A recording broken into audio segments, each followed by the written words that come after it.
Capítulo 615. La noche del Sábado Santo.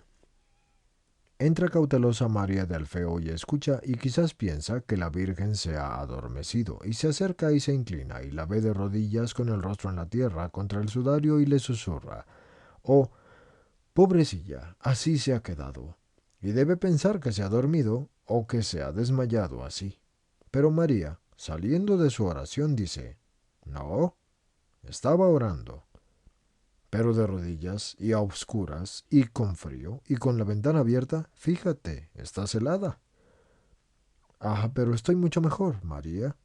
Mientras yo oraba, y solo el Eterno sabe cuánto era mi agotamiento, y después de haber sostenido tantas fes que son vacilantes, y de haber iluminado tantas mentes que ni siquiera su muerte ha aclarado, me ha parecido sentir un perfume angélico, un frescor del cielo, una caricia de ala. Un instante, solo un instante, pero me ha parecido que en el mar de mirra que embravecido me sumerge desde hace ya 3 días, se infundiera una gota de pacificadora dulzura, que me ha parecido como si la bóveda clausurada de los cielos se entreabriera y un hilo de luminoso amor descendiera a la abandonada, y me ha parecido como si, viniendo de las lejanías infinitas, un murmullo incorpóreo dijera: «Realmente ha terminado». Mi oración, hasta ese momento desolada, se ha hecho más tranquila y se ha teñido de esa luminosa paz. Oh, solamente una leve pincelada de esa luminosa paz de que estaban hechos mis contactos con Dios en la oración. Mis oraciones, María. ¿Amaste mucho tú a tu Alfeo cuando eras la Virgen desposada? Oh, María, exultaba yo a cada amanecer diciendo: «Ha pasado una noche y una menos de espera», y exultaba a cada puesta de sol diciendo: «Otro día ha terminado, y más próxima mi entrada bajo su techo». Y nada más ponerse el sol cantaba como una alondra pensando que dentro de poco viene, y cuando lo veía venir, hermosa su cara como la de mi Judas, y por eso Judas es mi predilecto, con ojos de siervo enamorado como es mi Santiago. Oh, entonces yo ya no sabía dónde me encontraba, y cuando me saludaba diciendo «dulce esposa», y yo podía decirle «Señor mío», entonces yo creo que si hubiera sido triturada en ese momento por un pesado carro o alcanzada por una flecha, yo no habría sentido dolor. Y después, cuando fui su mujer, oh, María, se pierde así en el éxtasis de los recuerdos y luego dice: «Pero, ¿por qué esta pregunta?». Bueno, te hago esa pregunta para explicarte lo que eran para mí las oraciones.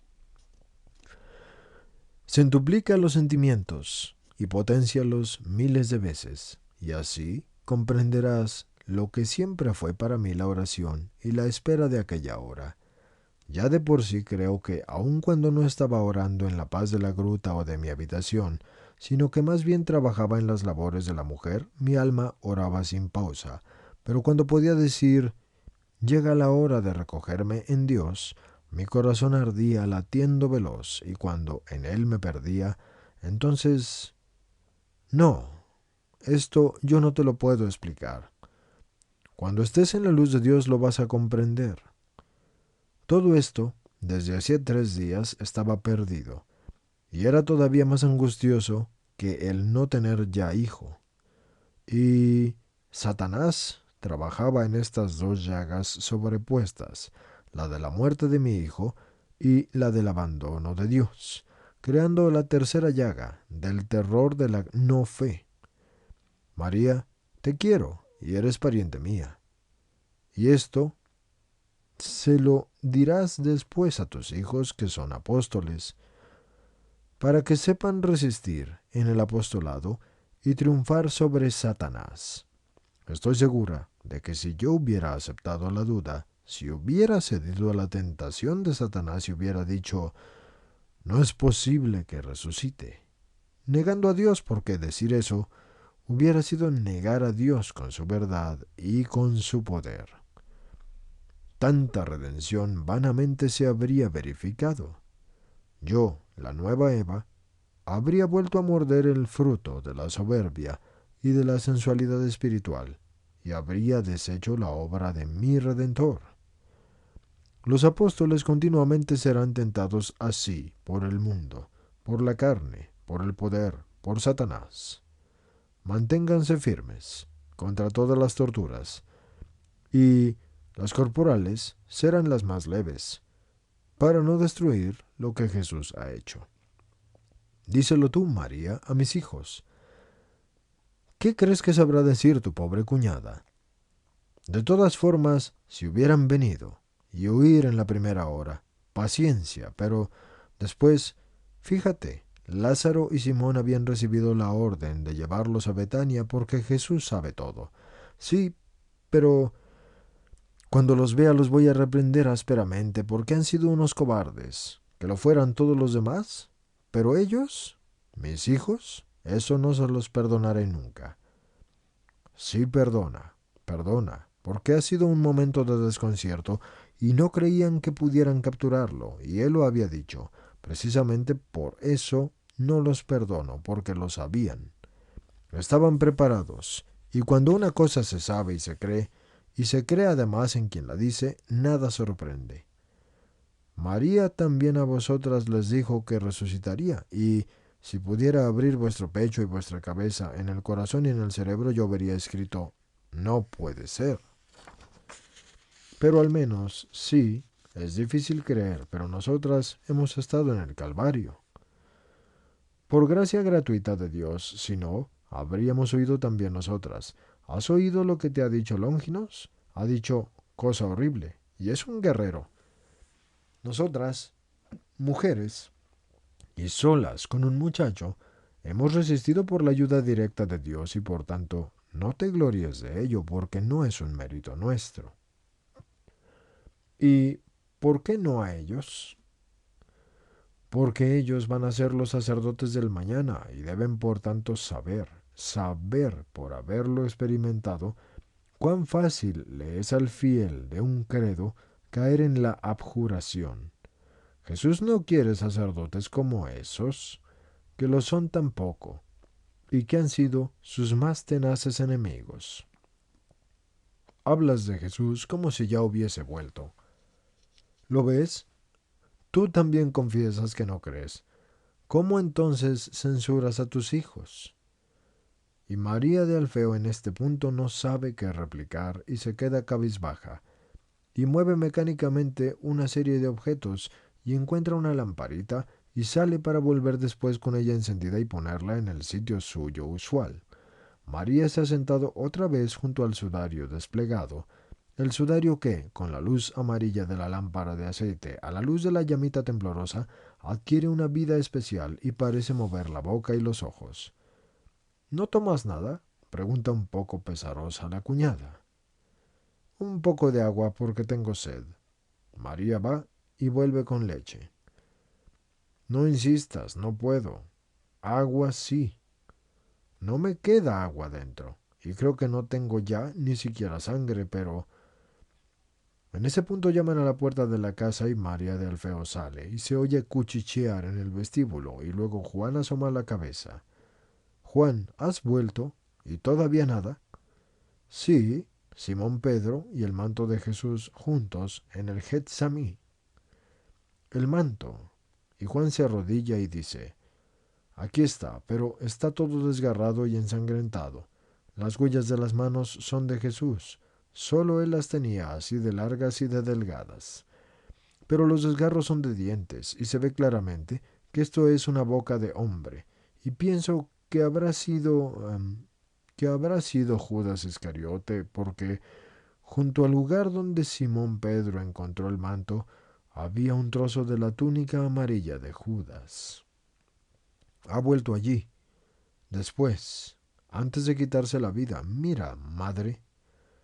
María no ha hecho otra cosa sino acariciar y besar el grueso manto rojo de su hijo, pero instada por Juan lo abre y ve las huellas sangrientas y oscuras sobre el rojo de la sangre y los desgarros de los dientes y tiembla y susurra.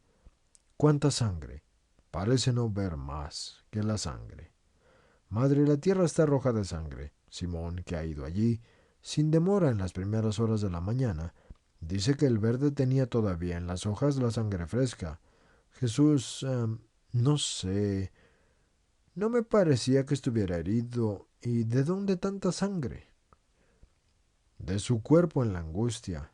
Oh Jesús, víctima total, oh mi Jesús.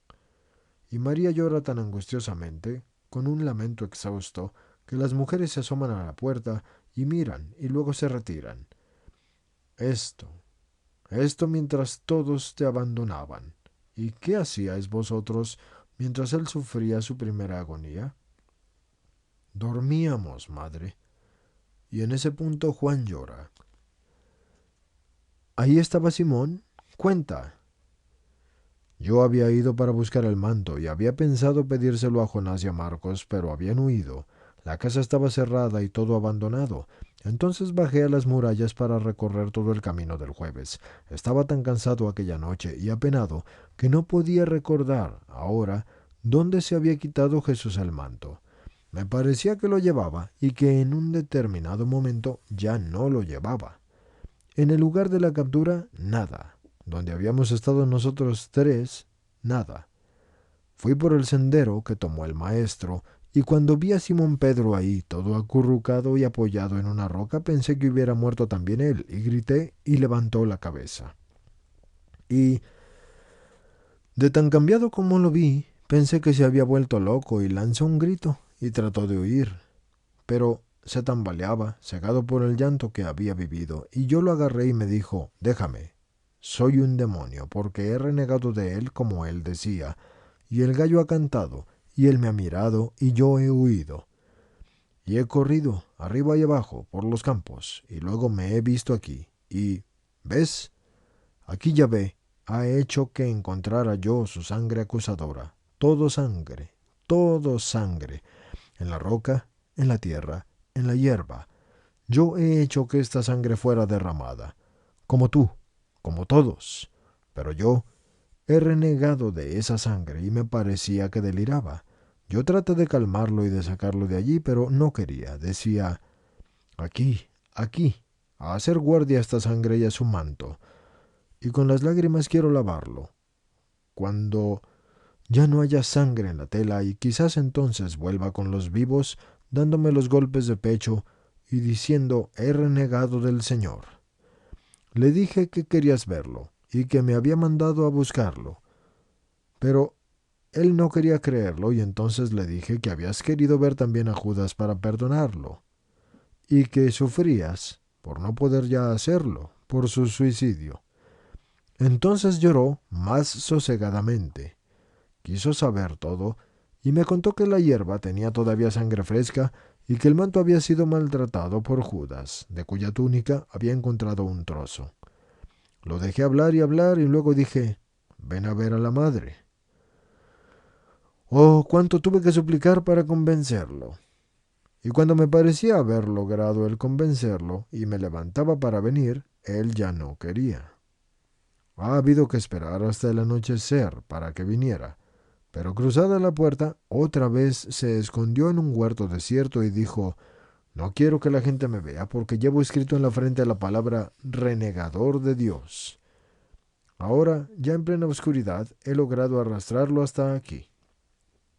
¿Dónde está? Está detrás de esa puerta.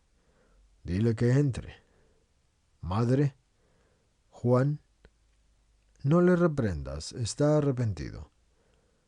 ¿O tampoco me conoces todavía? Dile que entre.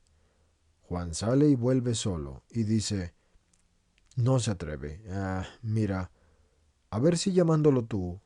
Y María dulcemente, Simón de Jonás, ven. Y no pasa nada.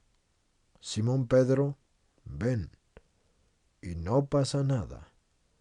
Pedro de Jesús y de María, ven. En ese punto hay un áspero estallido de llanto, pero no entra. Así que María se alza y deja el manto encima de la mesa y va a la puerta. Y Pedro está acurrucado afuera como un perro que no tiene amo. Y llora con tanta fuerza y todo encogido que no oye el ruido de la puerta que se abre chirriando, ni tampoco el roce de las sandalias de María.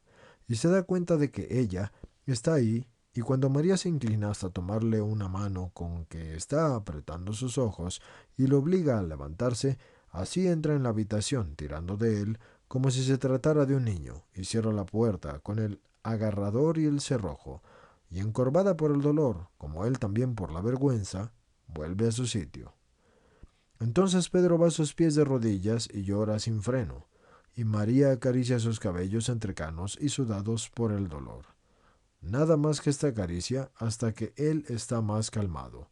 Y luego, cuando por fin Pedro dice, no puedes perdonarme, por tanto no me acaricies porque yo lo he negado.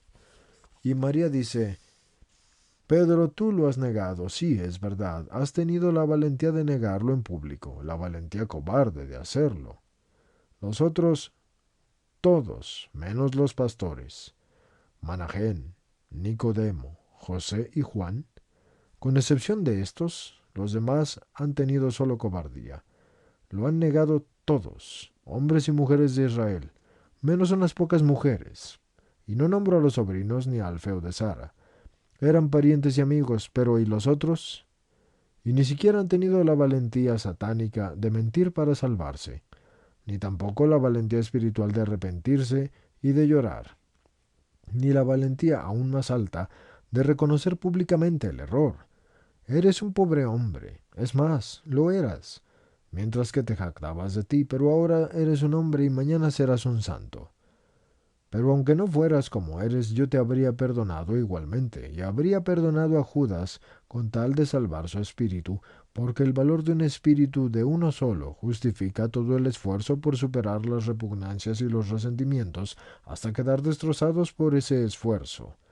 Recuerda esto, y Pedro, te lo repito, el valor de un alma es tal que aun a costa de morir por el esfuerzo de sufrirla a nuestro lado, hay que tenerla así entre los brazos, como yo tengo tu cabeza canosa, si se comprende que teniéndola así, se la puede salvar.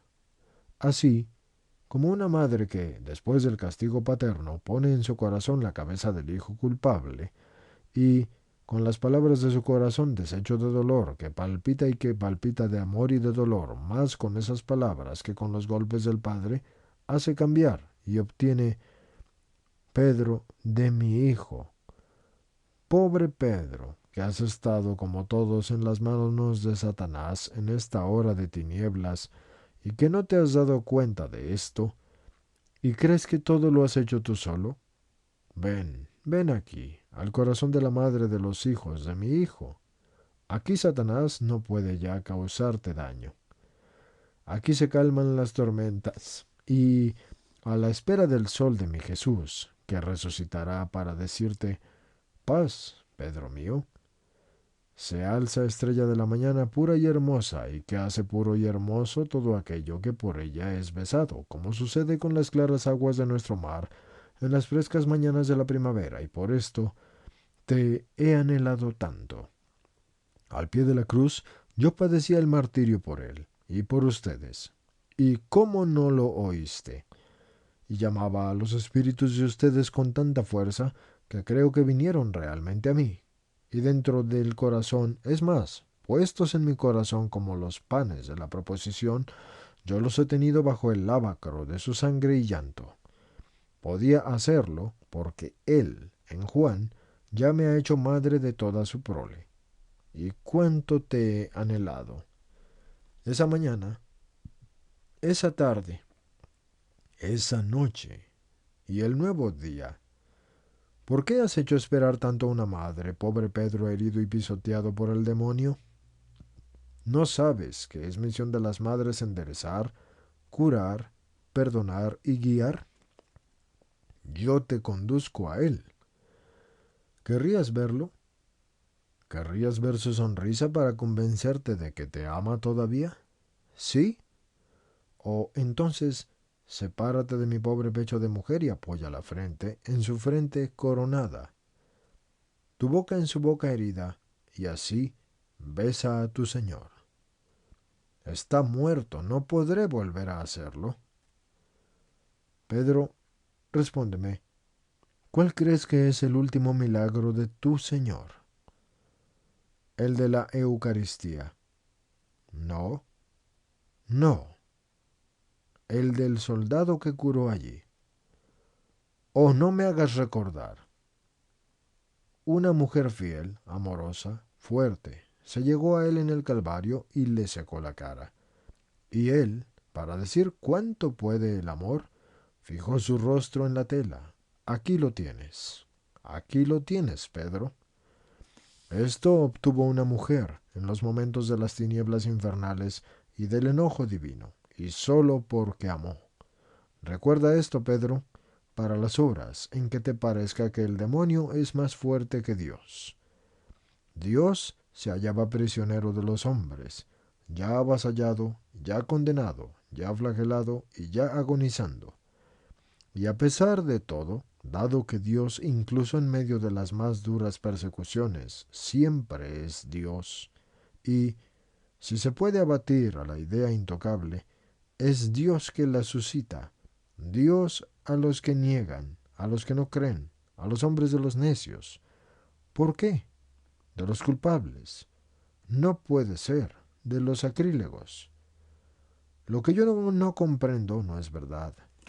Responde sin palabras con esta tela, así que míralo. Un día me lo dijiste tú. Dijiste, Andrés, el Mesías manifestarse a ti. No puede ser cierto. Y luego tu razón humana se debió doblegar a la fuerza del espíritu que veía al Mesías donde la razón no lo veía.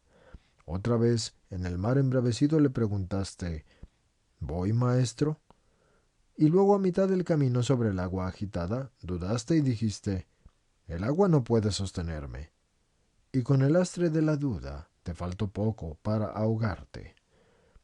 Solo cuando contra la razón humana prevaleció el espíritu que supo creer, pudiste hallar la ayuda de Dios y otra vez dijiste, si Lázaro ha muerto ya hace 4 días, ¿a qué hemos venido? Para morir inútilmente, y es que no podías, con tu razón humana, admitir otra solución.